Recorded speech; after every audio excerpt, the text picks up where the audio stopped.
आज मैं एक क्वेश्चन को डिस्कस करूंगा। ये क्वेश्चन जेईई मेन 2021 में आया है। देखिए ये क्वेश्चन है आपका, यानी स्टेटमेंट आपका फर्स्ट आपका दिया हुआ है, two forces vector P plus vector Q and vector P minus vector Q, यानी टू फोर्सेस है। One force is vector P plus vector Q, the another one is vector P minus vector Q, where vector P is perpendicular to vector Q। यानी आप देखिए ये problem में दिया हुआ है कि जो वेक्टर P है और वेक्टर Q है, ये दोनों एक दूसरे के आपका परपेंडिकुलर है। यानी जैसे आप ऐसा समझिए कि ये अगर हमारा वेक्टर अगर P है तो ये हमारा आपका देखिए क्या, ये हमारा आपका वेक्टर आपका Q है।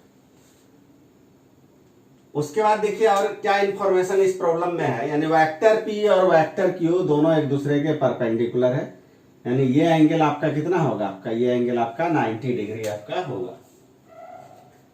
अब उसके बाद देखिए क्या है, when at an angle θ1 to each other. तो सबसे पहले देखिए यहां पर ये जो हमारा पॉइंट O है, इस पॉइंट O पर टू वेक्टर्स आपका ऑपरेट कर रहा है। आपका एक P है, दूसरा Q है। तो P और Q का रिजल्टेंट आपका कहां से पास करेगा, इसी आपका P और Q के बीच में से कहीं ना कहीं से पास करेगा। तो हम लोग ये मान लेते हैं ये जो है यही आपका क्या हो गया, यही आपका वेक्टर P प्लस वेक्टर आपका Q हो गया। अब देखिए जो सेकेंड वेक्टर है वो है आपका vector P minus vector Q। तो आपको ये पता है कि वेक्टर Q, यानी आपको ये पता है कि vector Q and vector minus Q में क्या रिलेशन होगा, दोनों का मैग्नीट्यूड आपका इक्वल होगा और डायरेक्शन आपका क्या होगा, अपोजिट होगा। तो यहां पर हम लोग क्या करते हैं कि वेक्टर Q का जितना आपका लेंथ है, ठीक उतना ही लेंथ का हम लोग एक लाइन को ड्रॉ करते हैं।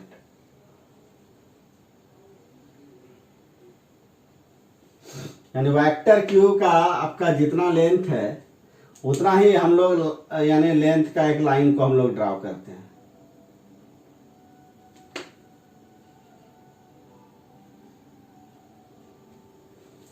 तो ये अगर मान के लिए Q है तो ये आपका क्या हो जाएगा, माइनस आपका कैपिटल Q हो जाएगा। आपका देख रहे हैं Q और माइनस Q में रिलेशन आपका देखिए क्या है कि दोनों का मैग्नीट्यूड आपका इक्वल है, यानी दोनों का लेंथ यहां पर आपका क्या है, सेम लिया गया है और डायरेक्शन आपका क्या अपोजिट है। यानी Q और माइनस Q के बीच का जो एंगल होगा वो आपका 180 डिग्री होगा। तो आप देखिएगा vector P minus vector Q आपका क्या होगा, P और माइनस Q का रिजल्टेंट आपका कहां से होगा, इस दोनों के बीच से पास करेगा आपका। तो ये जो वेक्टर देख रहे हैं यही आपका क्या है, वेक्टर P माइनस वेक्टर आपका Q है। तो देखिए यहां पर यानी डायग्राम में मैंने vector P plus vector Q को भी दिखा दिया और vector P minus vector Q को भी दिखा दिया। यानी आपका one force is vector P plus vector Q, the another one is vector P minus vector Q। और यहाँ पे कंडीशन आपका है vector P is perpendicular to vector Q when at an angle θ1 to each other. यानी ये जो two forces है vector P plus vector Q and vector P minus vector Q, इन दोनों के बीच का जो एंगल है वो आपका यहाँ पे प्रॉब्लम में θ1 आपका दिया हुआ है। तो मैं यहाँ पे ये मान लेता हूं कि θ is equal to angle between vector P plus vector Q and vector P minus vector Q। यहां पर vector P plus vector Q and vector P minus vector Q के बीच के एंगल को हम लोग यहां पे हम लोग थीटा मान लेते हैं। अब देखिए प्रॉब्लम में दिया हुआ है कि two forces vector P plus vector Q and vector P minus vector Q where vector P is perpendicular to vector Q when at an angle θ1 to each other। यानी टू फोर्सेस जब आपका theta one angle पर act करता है, यानी when theta equal to theta one, the magnitude of their resultant is, यानी हम लोग यह मान लेते हैं कि यहां पर resultant of vector P plus vector Q and vector P minus vector Q is equal to vector R।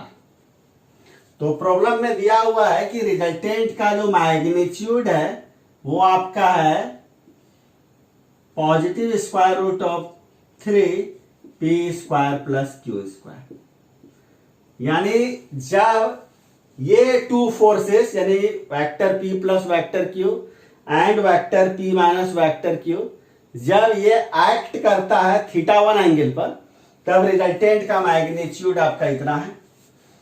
उसके बाद देखिए क्या है, when they act at an angle theta two, यानी प्रॉब्लम में दिया हुआ है कि when theta is equal to theta two, तो रिजल्टेंट का मैग्नीट्यूड आपका दिया हुआ है, the magnitude of their resultant becomes 2p square plus q square. ये प्रॉब्लम में ये आपका दिया हुआ है। तो आपको ये बताना है कि this is possible only when theta one less than theta two, यानी अगर थीटा वन एंगल पर रिजल्टेंट का मैग्नीट्यूड अगर इतना है और थीटा टू एंगल पर रिजल्टेंट का मैग्नीट्यूड अगर इतना है, ये आपका तभी पॉसिबल होगा जब आपका थीटा वन आपका लेस देन आपका थीटा टू होगा। तो अब सबसे पहले इसको लिख लीजिए। मैं सबसे पहले यहाँ पे अब रिजल्टेंट का मैग्नीट्यूड मैं निकालता हूं क्या होता है, उसके बाद आगे हम लोग देखते हैं फिर। तो यहाँ पर देखिए क्या है कि vector p plus vector q and vector p minus vector q का रिजल्टेंट आपका क्या है, वेक्टर r है। तो देखिए यहाँ पे रिजल्टेंट का मैग्नीट्यूड को निकालने का क्या फॉर्मूला हो जाएगा, देखिए फर्स्ट वेक्टर का मैग्नीट्यूड मतलब vector p plus vector q का जो मैग्नीट्यूड होगा उसका स्क्वायर, फिर आपका सेकेंड वेक्टर का मैग्नीट्यूड का स्क्वायर यानी vector p minus vector q का मैग्नीट्यूड का स्क्वायर प्लस 2 फर्स्ट वेक्टर का magnitude vector p plus vector q, second vector का magnitude vector p minus vector q, नहीं, और ये आपका क्या हो जाएगा, ये 2ab यानी cos of angle between vector p plus vector q and vector p minus vector q, ये तो आपका cos थीटा हो जाएगा। और यहां पे देखिए आपका क्या है कि अगर आप vector p plus vector q का अगर आप मैग्नीट्यूड को अगर आप निकालिएगा, vector p plus vector q का मैग्नीट्यूड को, तो यहां पर देखिए आपका क्या होगा, इसको आप लिखिएगा। देखिए vector p plus vector q का अगर आपको मैग्नीट्यूड अगर चाहिए, उसके बिना तो ये कैलकुलेशन हो नहीं पाएगा, नहीं। तो vector p plus vector q के मैग्नीट्यूड में क्या करना होगा, फर्स्ट वेक्टर के का मैग्नीट्यूड का स्क्वायर मतलब वेक्टर p का मैग्नीट्यूड क्या होगा, p उसका स्क्वायर, फिर आपका क्या होगा, सेकेंड वेक्टर आपका क्या है, q है, तो उसके मैग्नीट्यूड का स्क्वायर प्लस 2 फर्स्ट वेक्टर का मैग्नीट्यूड क्या होगा, p, सेकेंड वेक्टर का मैग्नीट्यूड क्या होगा, q, और p और q के बीच का एंगल कितना है, 90 डिग्री, नहीं। तो cos 90 का वैल्यू यहां पर देखिए cos 90 आपका क्या होगा, 0, तो ये आपका क्या हो जाएगा, root under p square plus q square, क्योंकि cos 90 0 होने से ये जो आपका लास्ट टर्म है ये आपका 0 हो जाएगा। उसी ढंग से अगर आप vector p minus vector q का अगर आप मैग्नीट्यूड को निकालिएगा ना, तो यहां पर सिर्फ प्लस के जगह पर आपका क्या हो जाएगा, यहां पर माइनस साइन आ जाएगा, तो 90 डिग्री तो रहेगा ही, फिर ये भी आपका क्या हो जाएगा, 0 ही हो जाएगा। तो यहां पर इसको भी हम लोग क्या लिखेंगे, p square plus q square ही लिखेंगे। इसका मतलब वेक्टर इसका यहां पर देखिए अगर कंप्लीट अगर लिखिएगा ना, तो -2 वेक्टर p का मैग्नीट्यूड वेक्टर q का मैग्नीट्यूड cos और थीटा की जगह पर यहाँ पर क्या होगा, vector P and vector Q के बीच का एंगल 90 डिग्री। तो देखिए cos 90 डिग्री का वैल्यू आपका फिर आपका ये क्या होगा, 0।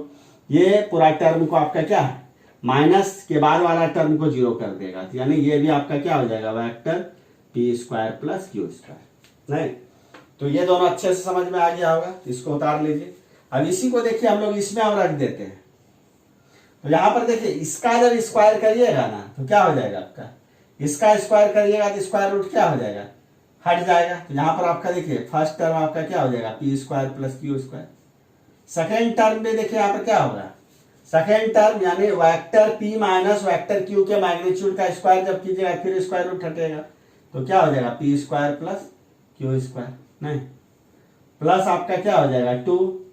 देखिए जब vector p plus vector q का मैग्नीट्यूड और vector p minus vector q के मैग्नीट्यूड को जब मल्टीप्लाई करिएगा ना, तो यानी इसको और इसको मल्टीप्लाई करिएगा तो उस कंडीशन में भी आपका क्या होगा, जैसे आप ऐसा समझिए कि रूट एक्स को सिंपली क्या कर लिखिएगा आप, रूट एक्स इंटू एक्स, तो ये आपका क्या होगा, एक्स ही ना होगा।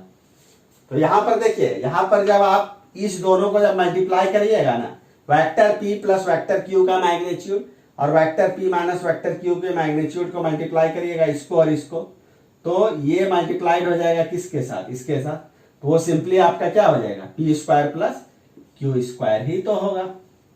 और उसके बाद आप लिख दीजिए कॉस थीटा।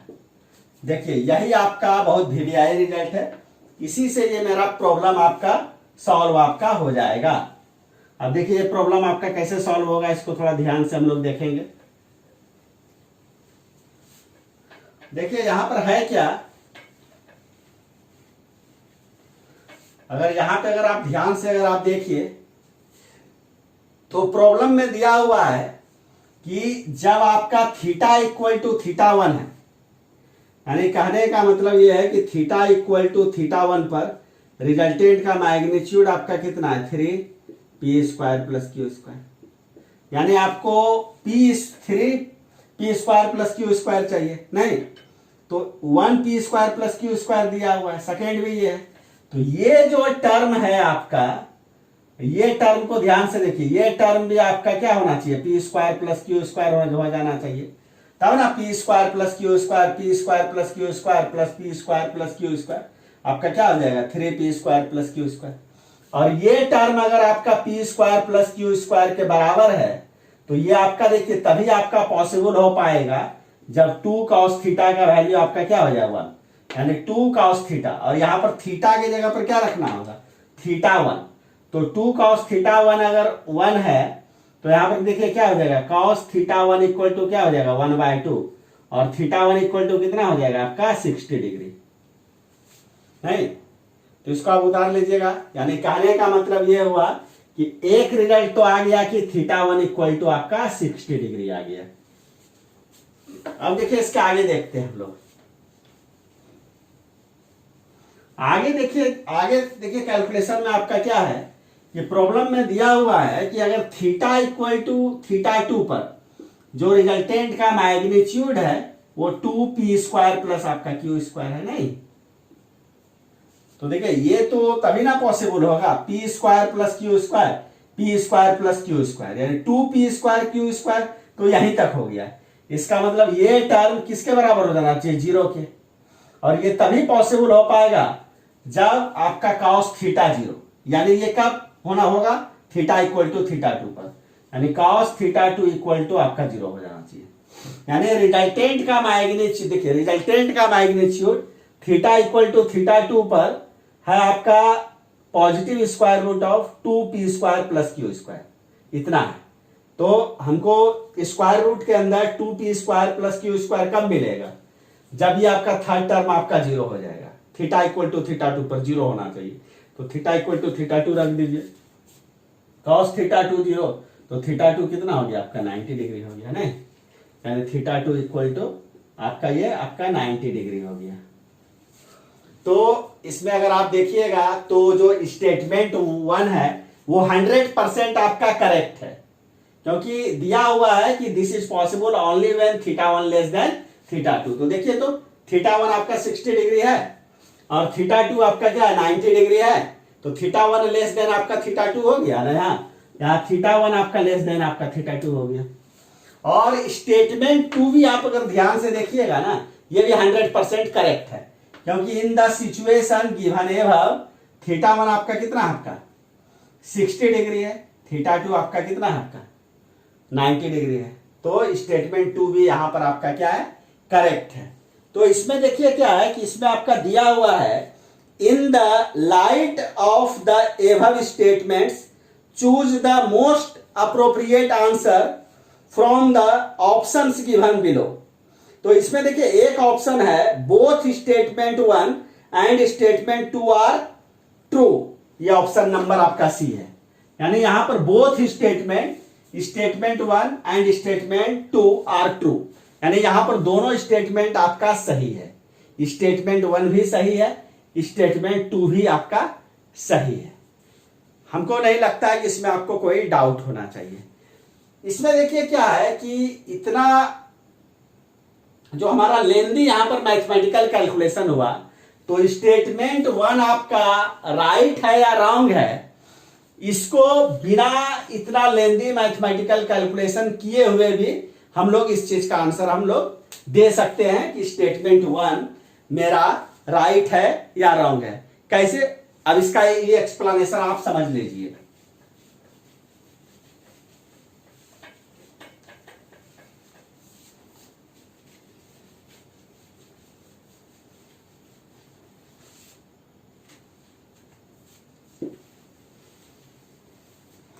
देखिए हम लोगों को ये मालूम है कि अगर किसी एक पॉइंट पर अगर टू वेक्टर्स अगर ऑपरेट हो, जैसे ये हमारा अगर वेक्टर ए है और देखिए ये हमारा आपका वेक्टर आपका बी है, वेक्टर बी है, और दोनों के बीच का एंगल आपका थीटा है, तो वेक्टर ए और वेक्टर बी का जो रिजल्टेंट होगा, यानी जो vector A plus vector B equal to vector R होगा, तो देखिए यहाँ पे रिजल्टेंट का मैग्नीट्यूड को निकालने का क्या फार्मूला होता है, root under A square plus B square plus 2ab cos theta, नहीं। और हम लोगों को ये मालूम है ट्रिगोनोमेट्री में कि cos थीटा का वैल्यू -1 से +1 के बीच में वैरी करता है, यानी r का वैल्यू मैक्सिमम कब होगा, जब cos थीटा को आप +1 लीजिएगा, यानी r आपका मैक्सिमम कब होगा, देखिए जब आपका cos थीटा आपका +1 होगा, यानी कहने का मतलब आपका थीटा इक्वल टू 0 डिग्री, यानी 0 डिग्री पर r का वैल्यू आपका सबसे ज्यादा होगा। अब देखिए r का वैल्यू आपका मिनिमम कब होगा, r का वैल्यू मिनिमम कब होगा, जब हम लोग यहां पर cos थीटा के जगह पर -1 को रखेंगे, क्योंकि देखिए cos थीटा जिस समय मिनिमम होगा उसी समय r क्या होगा, मिनिमम होगा। उसका देखिए रीजन क्या है, यहां पर देखिए फर्स्ट टर्म है ए स्क्वायर, ये कभी भी नेगेटिव नहीं हो सकता है, उसके बाद क्या है देखिए plus, second term B square, square है, ये भी कभी भी नेगेटिव नहीं होगा। इसके बाद देखिए यहां पर प्लस साइन है, 2ab, ए वेक्टर ए का मैग्नीट्यूड है, ये भी कभी नेगेटिव नहीं होगा, बी आपका वेक्टर बी का मैग्नीट्यूड है, ये भी कभी भी नेगेटिव नहीं होगा। तो यहां पर देखिए 2ab भी आपका क्या होगा, पॉजिटिव, यानी A square plus B square plus तो 2ab, A square plus B square plus 2ab ये आपका पॉजिटिव हो गया। तो जिस समय cos थीटा का वैल्यू लार्जेस्ट होगा उसी समय r आपका लार्जेस्ट होगा, यानी मैक्सिमम होगा, और जिस समय cos थीटा का वैल्यू आपका -1 होगा उसी समय r आपका क्या होगा, मिनिमम होगा या स्मॉलेस्ट होगा। तो r मिनिमम होने के लिए cos थीटा का वैल्यू को आपको क्या रखना पड़ेगा, आपको -1, यानी कहने का मतलब थीटा इक्वल टू 180 डिग्री। तो आप एक चीज यहां से देख रहे हैं कि थीटा इक्वल टू 0, यानी लेस एंगल पर मैक्सिमम वैल्यू है और आपका मोर एंगल पर क्या है, मिनिमम है, यानी थीटा का वैल्यू अगर कम होगा तभी उसी समय r का वैल्यू, देखिए थीटा इक्वल टू 0 डिग्री पर r का वैल्यू मैक्सिमम है, थीटा इक्वल टू 180 डिग्री पर r का वैल्यू मिनिमम है, यानी larger angle smaller magnitude, smaller angle larger magnitude. तो देखिए ये आपका लार्जर मैग्नीट्यूड है ना, तो ये अगर लार्जर मैग्नीट्यूड है तो ये एंगल आपका क्या होना चाहिए, स्मॉलर होना चाहिए, और ये आपका स्मॉलर मैग्नीट्यूड है तो ये थीटा टू आपका क्या होना चाहिए, लार्ज होना चाहिए। यानी θ1 आपका लेस देन आपका θ2 हो गया। ये तो आप इसी रिजल्ट के आधार पे आप इस चीज को बता सकते हैं। लेकिन बट θ1 एंड θ2 का एग्जैक्ट आपका वैल्यू कितना होगा, इस चीज को मालूम करने के लिए आपको ये मैथमेटिकल कैलकुलेशन को परफॉर्म आपको करना होगा, जो मैंने आपको पहले बताया। तो ये भी आपका काफी अच्छा प्रॉब्लम था। अगर इस प्रॉब्लम में कोई डाउट होगा तो कमेंट आप जरूर कीजिएगा। चलिए आज के लिए इतना है।